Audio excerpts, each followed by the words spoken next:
மறுபடியும் ஒரு நாள் காலை பொழுதில் பகவானுடைய திவ்யமங்கள நாமத்தை பாடி இந்த நாமத்தாமரைகளை அவருடைய திருவடி தாமரைகளில் சமர்ப்பிக்கும் பாக்கியம் கிடைத்திருக்கிறது.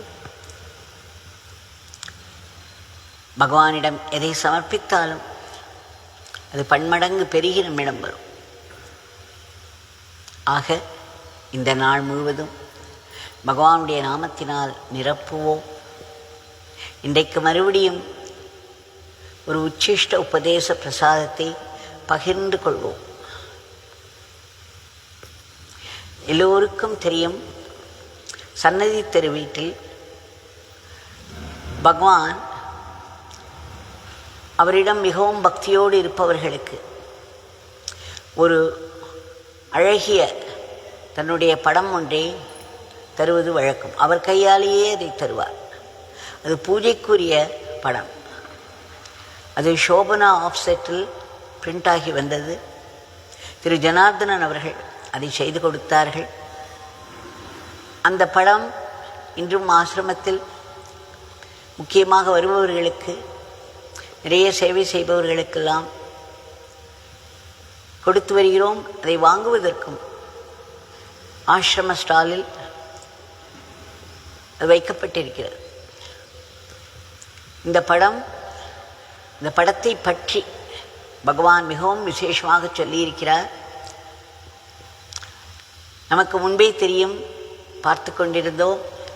எங்கெல்லாம் இந்த பிச்சைக்காரனை பற்றி இந்த பிச்சைக்காரனின் நண்பர்கள் கூடி பேசுகிறார்களோ அங்கெல்லாம் இந்த பிச்சைக்காரன் ஆசிரமம் இருக்கிறது என்று சொன்னார்.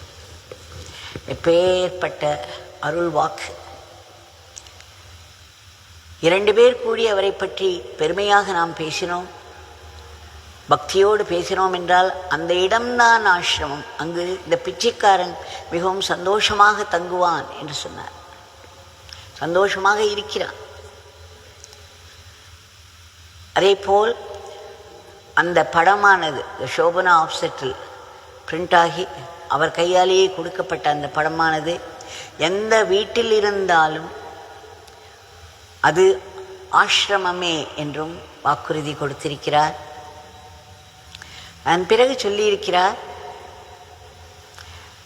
இந்த பிச்சைக்காரனுடைய அந்த படத்திற்கு முன்பு ஒரு பழைய சாதத்தை வைத்து நைவேத்தியம் செய்து அதை பிரசாதமாக சாப்பிட்டாலும் இந்த பிச்சைக்காரன் அதில் மிகவும் சந்தோஷமாக இருந்து கொண்டிருக்கிறார் என்று சொல்கிறார். பிறகு இந்த பிச்சைக்காரனுடைய அந்த படத்திற்கு முன்பு பழைய உடைகளை வைத்து பின்பு அதை எடுத்து அணிந்து கொண்டாலும் இந்த பிச்சைக்காரன் மிகவும் சந்தோஷப்படுகிறான் என்று சொல்கிறார். எவ்வளவு எளிமையாக மகாத்மாக்கள் இந்த பூமிக்கு வருவதற்கு காரணமே மிகவும் கடுமையான தவத்தை எளிமையாக ஆக்குவதற்குத்தான். கலியுகத்தில் நம்முடைய உடம்பானது உணவை சார்ந்து இருக்கும் உடம்பு. மனம் சாதாரணமாகவே பலகீனமாக இருக்கு. ஆக இந்த கலியுகத்தில் பகைமையும் வன்முறையும் அதிகமாக இருக்கக்கூடிய இந்த காலகட்டத்தில் நமக்கு எளிமையாக எப்படி ஒரு வழிபாடை சொல்லிக் கொடுக்கிறார் பாருங்கள்.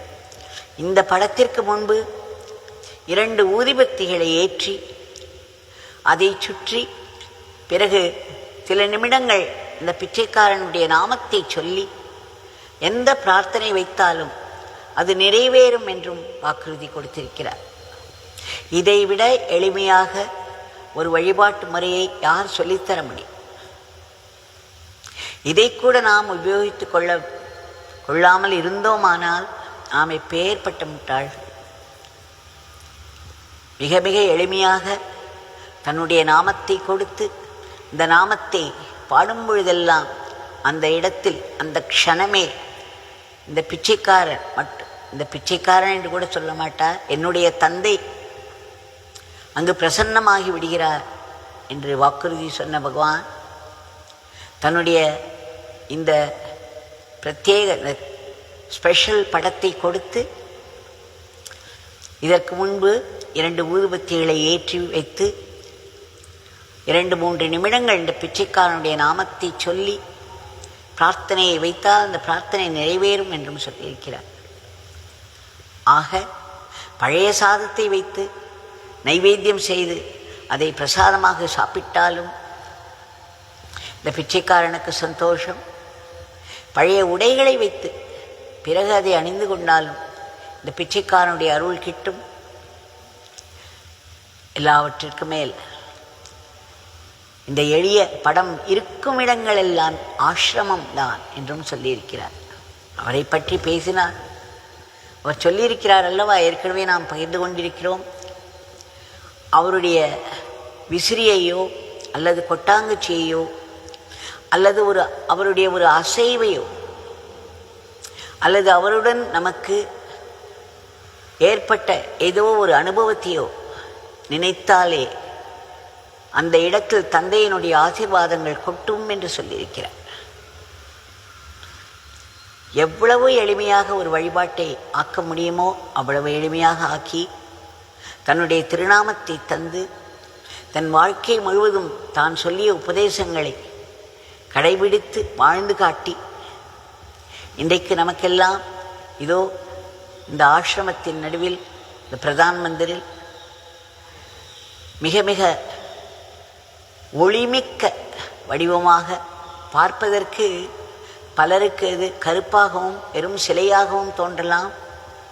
ஆனால் விசேஷ கண்களை உடையவர்களுக்கு எவ்வளவு ஒளிமயமாக அவர் அங்கு நிற்கிறார் என்பது தெரியும்.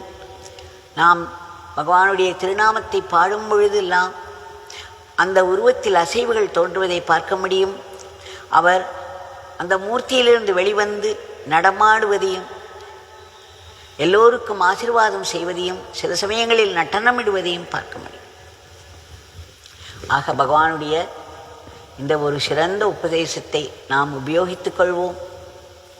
இந்த எளிமையான வழிபாட்டை செய்து நம்முடைய பிரார்த்தனைகளை எல்லாம் நிறைவேற்றிக் கொள்வோம். எல்லாவற்றிற்கு மேல் மகா பிரசாதமாக திகழும் அவருடைய நாமத்தினால் நம்முடைய ஒவ்வொரு நாளையும் நிரப்பி அதை திருநாளாக பெருநாளாக பொன்னாளாக ஆக்குவோம். ஜெய் கௌராம் சரத்.